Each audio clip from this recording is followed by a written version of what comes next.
The views and opinions on the Craig L. Hayes Show do not necessarily reflect those of Westgate Resorts ownership or management. And now, on with the show. This is the Craig L. Hayes Show. And welcome back, everybody. We're back on with Mary Walker for episode number 2. Her telling us about her life in show business and wardrobe and dealing with all these entertainers. And we're here at the Westgate Resort Las Vegas, here in Las Vegas, obviously.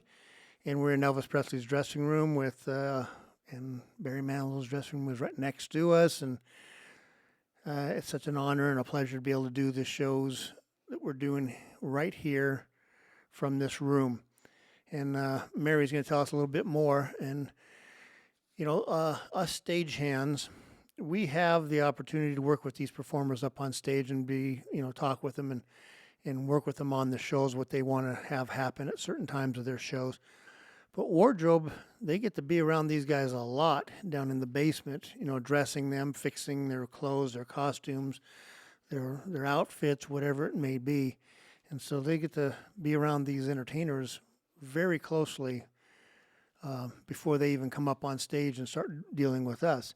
And that's what this part is. We're talking about wardrobe things, and we're talking about doing all the things that need to be done before the entertainer even walks out into the spotlight. So, Mary, you got more on your list that you were going to talk to us about, and then we'll go on and ask questions, and we'll see other things we can figure out. We're up to Winona. Winona, wow. We did some great shows back then, didn't we? And Oh, yeah, she was absolutely incredible. What's funny, though, is that she had this little dog that was about 19 years old, and a darn thing hated stagehands because they could hear the keys rattling on their belt, and it would chase them up and down the hall. And the thing would try to escape and go up the back stairs, and she'd say, "You have to keep him down there in the dressing room." But that stupid dog would be on tour with her everywhere she went. well, sometimes, people and their dogs sometimes. I don't understand the dog thing, but hey, whatever, to each their own. I got to go wash her hair piece because she could take her hair off. And so I got to go rinse her wig piece out. But she had fairly tall shoes and give her the look of a taller woman. But she was an extremely caring individual because she'd been through a lot of tragedies and a lot of difficulties, and she decided that I was a survivor of all kinds of things. Being the mother of 6 kids, for one thing, Yeah.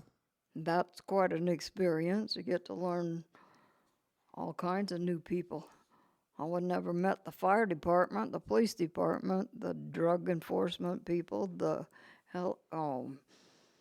air search and rescue, or any of those other people without my sons. So Got into a little mischief, did they? just a little bit. I was on speed dial with the deans from junior high. Ah, But life was interesting for me, but Winona was great people. A sad thing when she lost her mother. And she ended up with a husband that was a rat by the time she was back the next round. But Sinbad was back again. And then I think I skipped, oh, no, here he is, Engelbert Humperdinck. oh yeah, we did him too here. Yeah. Back in the day when I was working change at the El Cortez, he Mary came just out. turned red. She's got some good memories about Engelbert Humperdinck. He's a very tall, very handsome man. The charisma around him was absolutely incredible, and the women chased him all over the place. And I used to say that even if he died, if you propped him up on a rolling cart and rolled him out and played his music, the ladies wouldn't care Yeah. because it was Engelbert. But he's 30 years too late for me because he was like the hit back in the 60s. But he was an absolutely incredible man with a voice to die for women. And I tried to get a picture with him in this very room. And I asked his dresser if he would take a picture of me with Engelbert. Well, I didn't know that Engelbert would grab me and put me on his lap. And somewhere in my memorabilia is a picture of me with my mouth wide open, sitting on Engelbert's lap. But I got to dye his hair, and he asked me if he should retire, and I told him no, because you're Engelbert. And then one of the room service guys asked me why I didn't come down here and have dinner with Engelbert, and I said I couldn't. And they said, well, why not? And I said, because I wouldn't be able to eat my dinner. And they said, well, why not? And I said, because he's a superhero as far as I was concerned. A little enamored by him, were you? Just a lot. Yeah, a lot enamored. Okay. Yeah, he's got some loyal, fans. I know several of them that are just, they follow him all over the country, and wherever he plays, they follow him and go to his shows. That's amazing that people are Here's like the that. best part. They used to throw underwear, room keys, and all kinds of things on the stage at him. And then in the later years, they all brought him glass crystal glasses, like a candy dish or some other thing. And so Bill Strasberg, his dresser, had to cart all of this crystal stuff back in his car because that stuff wouldn't fly real well. No. But he would carry all of that stuff back to California. And there's another story about... And what do you do with it all? I mean, you know, these performers get all this stuff from their fans, and what do they do with it? I mean, you know, there's only so much you can keep. I mean, you know, do you give it away to charities or sell it to charities for charity? Or I think that's probably what some of them must do, because that's so much stuff, you know. It's... Some of them left it here. Yeah, well, you can't take it with you on airplanes. I mean, you know, or your bags would weigh, 200 pounds each or something, you know. So Here's an interesting trivia also.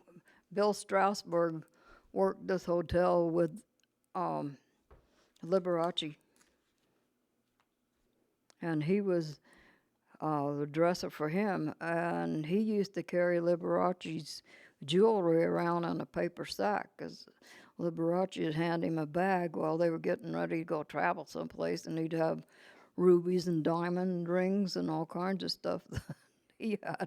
They got stuck in the elevator right out here in the hall once. It took them 40 minutes to get Liberace and his dresser out of the elevator. And then he told me one story about how Liberace got a new cape, and they hadn't tried it out.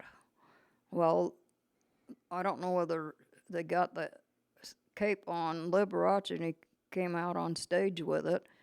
And then at one point, he unbuckled the thing and threw it back onto Bill. Well, Bill and them had never practiced with this cape, and it weighed 125 pounds. And it took Bill right to the ground. wow. And then the stagehands had to come out and get the cape and Bill off the stage. Wow. And they thought it was all part of the show. Well, it was that time.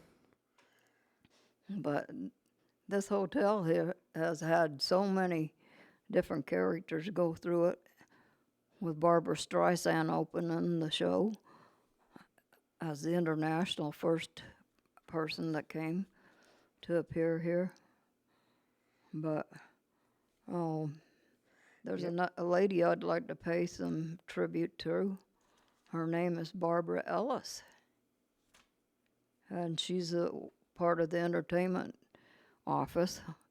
She's an absolutely lovely lady, gorgeous Italian lady. But what most people don't know is she was a companion to Pee Wee Ellis, a saxophone player for James Brown, and she was a roadie before she ever came to work at the Hilton. And she was an absolutely gorgeous person. She brought her show picture book down one time to show me some of the pictures of her being a roadie. And they were with Van Morrison at one time, too. Oh. Yeah, I knew she was around. She had done a lot of stuff with a lot of the older bands. And she was basically a roadie chasing all the pretty people. She was awesome. It was great having her here. And then the hotel gets sold, and all these the people get moved out, and new people moved into those positions. Yep. Let's see who I got after them. Yeah, who's up next on this stuff, man? You've got some great people there. Tim Conway and Harvey Korman again. Can't say enough about those guys. I could do their show every night for forever and still laugh every night, because Tim would do something different every night and make everybody laugh, you know. In August, we did a dream tribute where you bring in the Elvis Real Band, and they would be set up on the stage, and then they did Elvis onto the screens, and they would be there, and they were there with us for a week. And what was funny is they got into the dressing room where they used to get ready for the shows, and they told me it hadn't changed at all. It was still the ugly little green tiles and the stalls in the bathroom. Yeah. They didn't do a whole lot of remodeling down here over the years. They did this room, though. They made this room really nice. And Barry's is really nice. That was after Starlight Express, Yep. because this used to be the rehearsal hall for the skaters. They would skate around between the two rooms, Yep. and there was no wall in between. Nope. Yeah, that all changed. And my favorite room down here, actually I shouldn't say that, is the sump pump. Oh, Now, no. if you want some real trouble, anybody that was playing around with the electrical stuff in this basement inevitably would turn the sump pump off, which means none of the sewer stuff would be pumped back up out of the basement and out into the sewer line. So we'd have accidents all the time where the sewer would back up and run through the halls. Yeah, it was lovely a couple times there. And with Starlight Express, I think the first time I ever met Craig Hayes, I came to work about 2 o'clock in the afternoon for Starlight Express, and I pushed the button for the elevator to go downstairs, and the elevator doors opened, and the basement is full of water. I'm like, Yeah, I let the shower run a little too long. Yeah. it was even better than that when the sprinkler system broke over by the Starlight Express manager's office and sprayed black slime first. Yep. Because a lot of people don't know that what comes out of a sprinkler system is the black slime out of the pipes first, and that was sprayed all over the costumes in the dry room. Yeah, I remember that the drying room was 195 degrees or 200. No, it was like 200 degrees or something, like 215. No, it was 215 degrees inside that drying room. Well, they didn't change out the sprinkler heads. The sprinkler heads were 195s. So after a little while, the sprinkler heads finally gave out in the drying room, and pop, and all that black water went over all the costumes. The thing I was amazed about all you guys, I called you. You were already there. I called up Gail and everybody. And I said, get all your people in here as fast as you can. The sprinklers broke. Every costume is soaked in black water. And in a matter of, I don't know, what was it, 5-6 hours, you guys had every costume back up and running and in the show, and we did the show. That was at 2 o'clock in the afternoon when I showed up, Yeah. and we had a show at 7:30. I was amazed how fast you guys, I mean, within an hour, everybody was there. Every wardrobe person was there, and they were cleaning and scrubbing and using every sink, anything they could find to try to clean these costumes and get them, and you did it. And they were all up and running. I was like, I am amazed. You know, and even the room was was fixed. The engineers had fixed it. They got the guys the right, the right whatever in those pipes put in there, and the drying room was back up and running. So you guys got them all washed, cleaned up, back in there, dried, and we did this show that night. I can't believe how good you wardrobe people are. The wardrobe is the unseen heroes on so many things. Anyway, sorry. This is your story. We did knee bolts, which was something else, a carpenter style knee pads, and then you had to put a plastic cover over those and then stitch through all the layers on the knee pad to hold this plastic on so that the skaters could slide around on those, because if they had tried to hit the leather on the floor, they would stop instantly. Yeah. So they had this plastic stuff over the top of them, and that was part of our ritual, was to change those out for a crazy roller skating thing. And then at one point, we go up over the top, and they have a train wreck. I got to be part of the train wreck where they do a pyro bomb, and the electric train and the little Papa train have a wreck. And then they change into these ragged-looking costume things and then skate out through the tunnel and down back on the stage. And the timing has to be just perfect. I was in the midst of going from one cue to another, and I got hit by the Nintendo train. Got run over. Huh? Michael King, one of the guys that did the Rocky train, caught us just before I tipped that other guy right on his head. Because being 5 feet tall and having a skater that was 6'2" on roller skates, that makes him about 5'7" or 6'7", and he would have gone ass over tea kettle, to say the least. Yeah.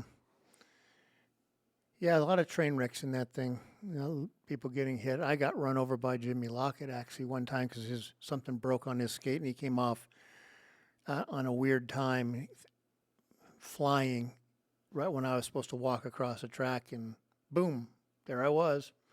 So we got into a big old train wreck, went over. Nobody got hurt. It was just one of those. I don't think he could get hurt with much padding he had in his costume. No, it's all like seat covers. Yeah, it's like foam and leather and Spandex. Stuff. Boom. Yeah, that was pretty funny. Neither one of us got hurt or anything, but boy, it knocked us both down pretty good. So, what else you got there, Mary? I told them I could change those costumes into where they could come apart faster by putting Velcro on them, and I said, So I took spandex, put some Velcro around the edges, and stitched them on some of the armor first. And we started changing the way that we dealt with the costumes, where the pieces were put back and forth on the costumes with a big strip of Velcro around the edges on them. And it got rid of the shoelaces and did quick clips. So something that used to take like a day and a half to do the laundry, and then you have to put all the stuff back together, became a half a day. So good job. Good job. You need a tetanus shot in the beginning with rusty snaps. Had the big snaps on and hooks and eyes and stuff. But Andrew Lloyd Webber said he thought he might have been drunk when he designed the costumes. That was one of the things they talked about. Well, he had quite the wine collection, so maybe he was. He's done some absolutely amazing things. His shows are phenomenal. But the costumes were absolutely gorgeous. The people were incredible. We had a lot of people that were from different parts of the country that came in and did the shows. And they were a super hit in Europe. Yeah, I think it still plays in Germany. It may. Yeah, I think Starlight Express still plays in Germany. or if it goes away for a while, then it goes back into the German people love the train show, but they like their trains over there. Americans aren't so much into the trains. We like our cars. Just what we are. We're going to get a high-speed train supposedly in Las Vegas. Yeah, but we've they've heard that been- for how many years? Ever since I moved down here in 1967, there still hasn't been a fast train to L.A. Yeah, they keep on doing studies on it, spending millions of dollars studying it, but not 1 inch of track has ever been laid. So I wanted to be an engineer for that. yeah, that'd be a fun ride. What else you got on that? I got Howie Mandel. We had Def Comedy Jam, so you had different people in and out, like the Wayne brothers. We ended up with Will Smith and Jamie Foxx. I'm not sure. We had Cheryl Underwood. Now, I hope your face goes red this time, because Cheryl Underwood was the most incredible character. Because here comes this little lady. She's dressed in a little church-looking blue dress with a little flower on her, and a brooch, and little pearls around the neck, and her little granny-looking shoes, and her little purse. And then she cuts loose with some of the most incredible, embarrassing stuff ever told. When you can curl the hair on the stagehands, you know that you're in trouble. But Yeah, when sailors are embarrassed, when truck drivers are embarrassed by what she's saying, and she was like, "Oh, you guys are so nice. It's so good." And she'd get out there and start her routine. You'd go, "What? who is this lady? This kind of talk is coming out of this little church-looking lady?" She was funny though, man. She was hilarious, but you're just like, "Wow." People would scramble up the aisle trying to get out of there, and she would pick on them. Yeah. I mean, you didn't ever want to move. You better and draw any attention to yourself if you're in the audience, because she would get you. Yeah, she was funny, man. She was a funny one. But Howie Mandel came in, and he's kind of a germophobic type character. Yeah, he is. And he had been in a limousine with another guy, and the guy had been spitting tobacco in a water bottle. And the thing tipped over, and Howie had on a pair of leather pants. And he came down here in the dressing rooms, and they wanted to know if I could do something about his pants. So I got the opportunity to tell him that I had cleaned all of the germs and everything off of his pants, and that they had been sanitized and appropriately taken care of to where he didn't have any more concerns. But he was really upset over his clothes. Yeah, I imagine. When you don't like germs and some guy spills his spit bottle on you, it's like, well, thank you. It's gross. I have another limousine story where I got to ride in the Hilton limousine with a nutty guy that drives for them with 3 roller skaters dressed in costumes to go to some kind of outing. And I'm as short as I am, my feet didn't hit the floor on the limousine, so I'm sliding back and forth across the seat, and they're trying to stay put with the roller skates in the middle of the back of that stupid limousine, Wow. all the way to Henderson and back.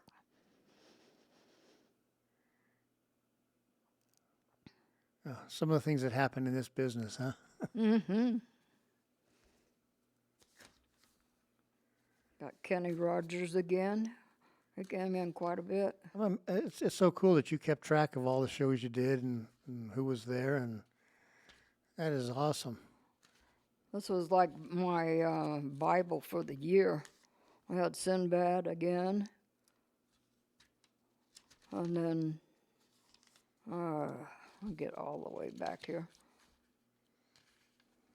Jeff Foxworthy again. I don't know that I should tell you this story or not, but Oh, Jeff Foxworthy had David, whatever his name was, right? White, Oh, Ron White? Ron White, down here in the dressing room. Well, Jeff Foxworthy was going hunting after he got done with the show, and he had brought his rifle and his suitcases down to the dressing room here. Oh, okay. And Ron White got over there and was looking at it. And I was standing in this room, and that character, Ron, decided he needed to aim that right at my head. Oh, And Jeff Foxworthy stepped in. I said, no, we need to put that down. Because there's nothing like a drunk comedian and see your life flash before your very eyes, not knowing whether you're going to be okay or not. yeah. It's like, why are you doing that? Yeah, don't drink. I know it's the Alcohol, Tobacco, and Firearms Department in the government, but alcohol and tobacco, alcohol and guns should never mix. But we ended up with Brooks and Dunn. Now they're a pair. They were absolutely incredible. What a fun show. Those guys were so fun. We had their band downstairs after one of the shows, and the guys put all of the couches on the arm end of the couch, straight up in the air. And I had to convince this drunken bunch of cowboys that you need to put the furniture back. And then they were here at Christmas time, so they were doing The rodeo, yeah. rodeo. And they had the Coors distributor. We had Jay Golden Coors, which I think he was in his 90s, but he would bring beer, cases and cases of beer for the rodeo fans over I think it was like, 3 or 4 shows. They did 3 shows, yeah. And they would serve beer to everybody. Yeah, it was a pallet, so there was about 60 or 80 cases of beer, and then everything else down here. They basically came, Brooks and Dunn and their whole band. They came to Vegas for NFR to party and have a good time and do some shows. That's what it was about. We were in the green room one night, and the people were coming around, and I saw this Kix Brooke went over and got a hold of this lady and brought her over where Ronnie was standing, and they pulled her shirt back towards her back, and the woman had their faces tattooed on her back. And it wasn't just a little tattoo, it was from the very shoulder all the way across, almost to her waist, with their faces tattooed on her back. Wow. And then one of the scariest events here ever was Ronnie Dunn was out on the stage singing Blue Christmas. And the entertainment director gave us permission to get the Elvis cape out of this locked room. And Kix Brooks took the Elvis cape out and put it over the back of Ronnie Dunn.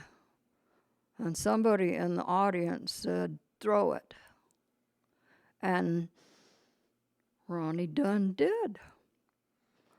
And I watched my Buick Park Avenue, my house, my kids, my car, everything I ever owned flash before my very eyes, thinking, I'm going to lose everything I own.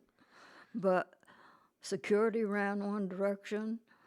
The Baja, the guy that was the road manager, started running out there because Ronnie Dunn had no idea that was the real Elvis cape that went flying out.